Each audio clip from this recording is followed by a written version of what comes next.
Hello and welcome viewers, you're watching In Depth with your host Kriti Mishra. The 2025 policy reforms for ease of innovation, research and science empower India's scientific community by enhancing procurement autonomy and raising financial ceilings. These changes aim to eliminate bureaucratic delays, boost innovation and align with India's vision of becoming a global R&D hub. These progressive measures mark a significant step towards fostering innovation, strengthening India's research ecosystem. Here's everything you need to know about these reforms.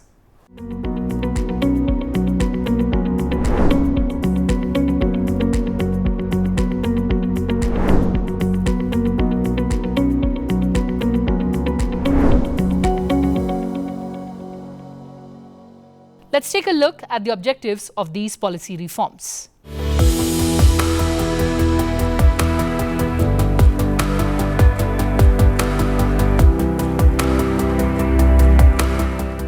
Scientific research is vital for the economic and social development of any country.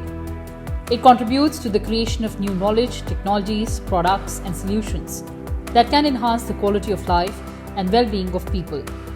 It also helps to solve global challenges such as climate change, health, energy and food security.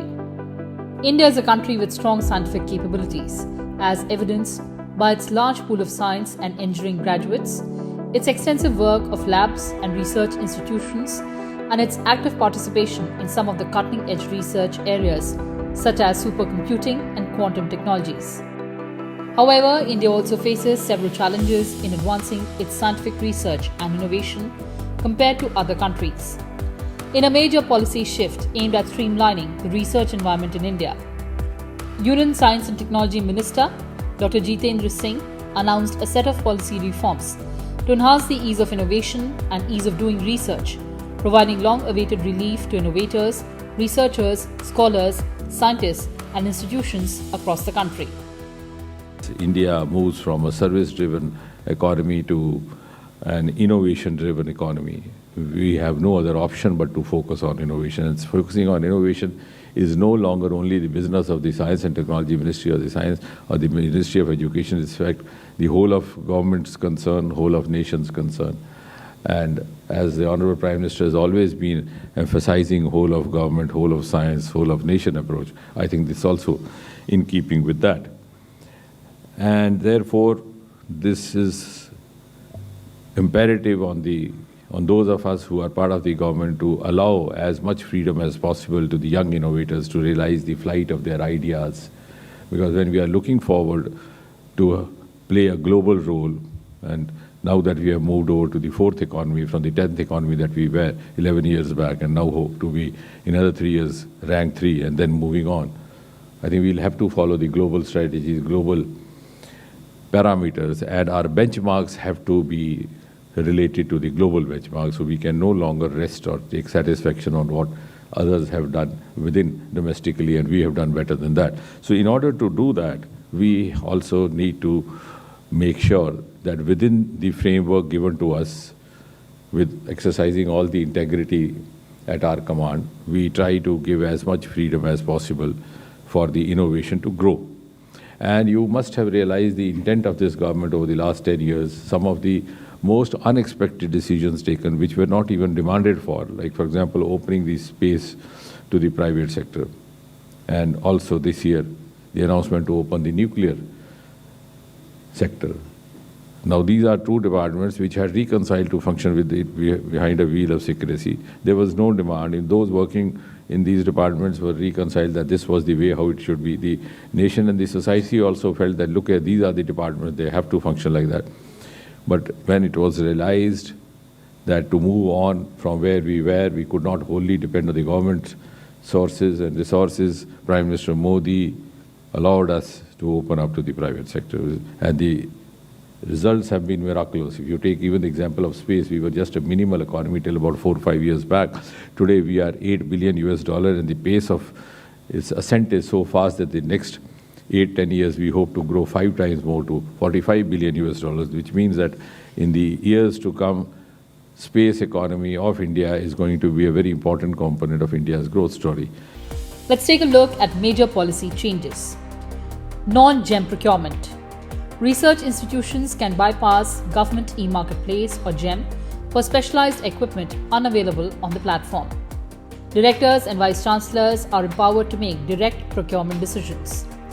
The government has also revised key financial thresholds under the General Financial Rules or GFR. The ceiling of direct purchases has been doubled from 1 lakh to 2 lakh rupees, while the range of purchases through departmental committees has been raised from 1 to 10 lakh to 2 to 25 lakh. Similarly, the limits for limited tender inquiries and advertised tenders have been increased from 50 lakh to 1 crore. Additionally, heads of institutions can now approve global tender inquiries up to 200 crore, previously a power reserved for central authorities. Let's take a look at the rationale behind reforms. Addressing bureaucratic bottlenecks. Mandatory GEM procurement caused delays for specialized research equipment not available on the portal. Allow non-GEM purchases for niche scientific tools. Example, gene sequencers or particle accelerators. Accelerating scientific output. India ranks third in research publications but lags in commercialization, just 0.7% of global patents. Reduce project delays, for example 6 to 12 months for equipment imports to boost innovation. Empowering institutional leaders. Trust-based autonomy. Directors and VCs can now approve global tenders up to 200 crore. Faster procurement via raised financial ceilings. Mirrors ISRO's decentralization success in mission-critical procurements. Aligning with national priorities. NEP 2020 supports interdisciplinary research by easing lab infrastructure constraints. Atmanirbhar Bharat facilitates access to global tech while building domestic R&D capacity.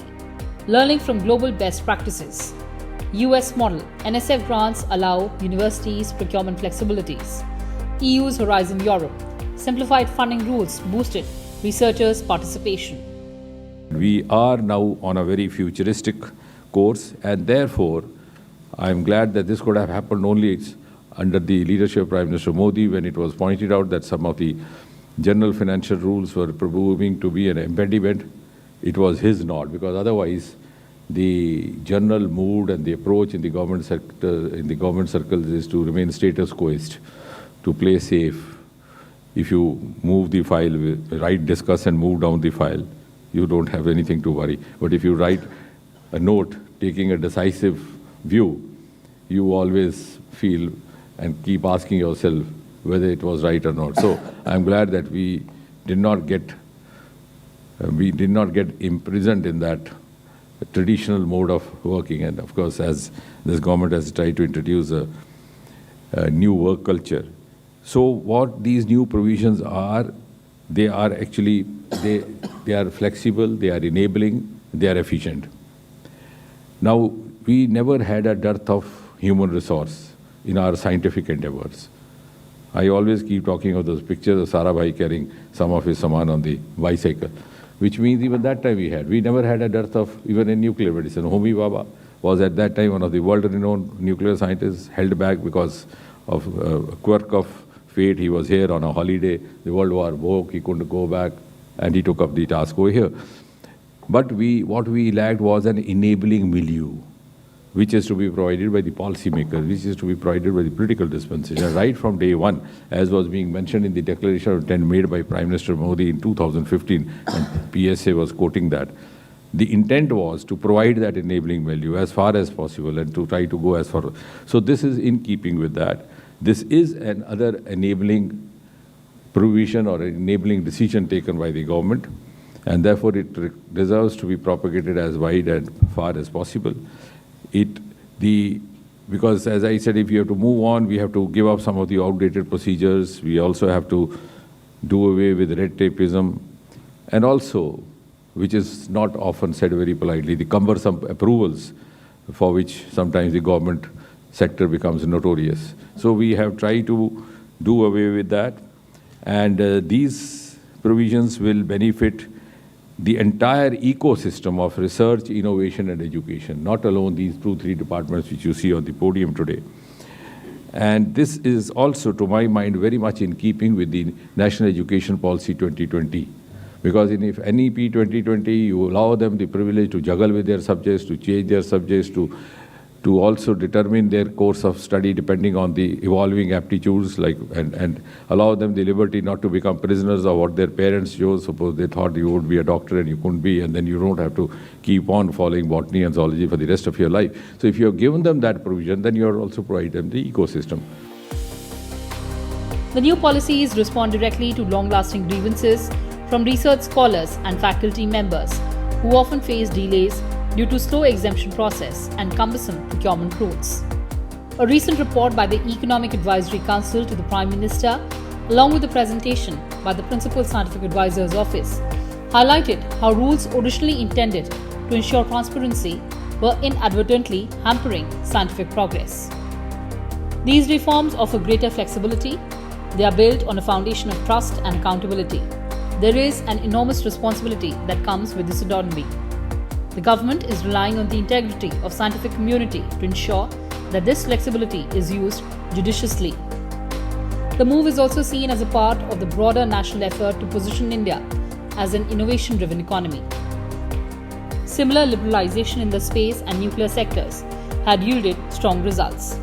The government opened up the space sector, and today, India is looking at an $8 billion economy poised to grow fivefold.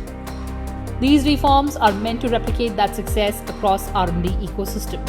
The alignment of these reforms with the National Education Policy of 2020, which encourages interdisciplinary flexibility and student-led academic trajectories. If we are allowing students to choose their learning paths, we must also enable the research ecosystem to support that ambition. The policy changes are expected to significantly reduce delays in research projects, improve access to high-end equipment, and motivate young scholars, startups, and innovators who had often taken to social media to express their frustration with existing bottlenecks. Modern India has had a strong focus on science and technology, realizing that it is a key element for economic growth. India ranks third amongst the most attractive investment destinations for technology transactions in the world. With more and more multinational companies setting up their R&D centers in India, the sector has seen an uptrend in investment in recent years. India is among the top countries globally in the field of scientific research, positioned as one of the top 5 nations in the field of space exploration. The country has regularly undertaken space missions, including missions to the moon and the famed Polar Satellite Launch Vehicle. India is likely to take a leading role in launching satellites for the SAARC nations, generating revenue by offering its space facilities for use to other countries. The government has also introduced multiple policies aimed at projecting India as a science and technology powerhouse, promoting both public and private sector involvement in the R&D practice. As a result, India's gross expenditure on R&D has been consistently increasing over the years. The government has also implemented several fellowship schemes to nurture the human capacity for advanced research in the country. India ranks third among the most innovative lower middle income economies in the world. Rising per capita income in India will bring a boom in R&D investment in the country, with multiple foreign players shifting R&D bases to India. R&D investment and multiple government policies have helped Indian companies to overcome tight competition with affordable products internationally. India also plans to move forward with developing its science and technology sector by collaborating with other countries. It has active bilateral science and technology programs of cooperation with more than 45 countries, including dedicated programs for Africa, ASEAN, BRICS, EU, and neighboring countries. In 2021, India also collaborated with Denmark and agreed to a 5-year plan to implement a green strategic partnership for enhancing partnerships in various areas, including science and technology. India is also aggressively working towards establishing itself as a leader in industrialization and technological development. Significant developments in the nuclear energy sector are likely as India looks to expand its nuclear capacity. Moreover, nanotechnology is expected to transform India's pharmaceutical industry. The agriculture sector is also likely to undergo a major revamp, with the government investing heavily in a technology-driven green revolution.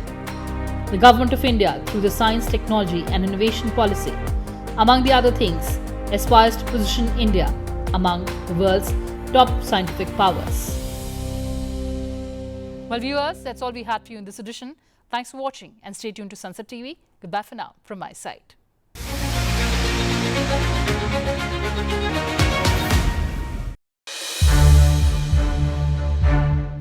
watch more programs of Sansad TV, subscribe to our YouTube channel and don't forget to like and share them.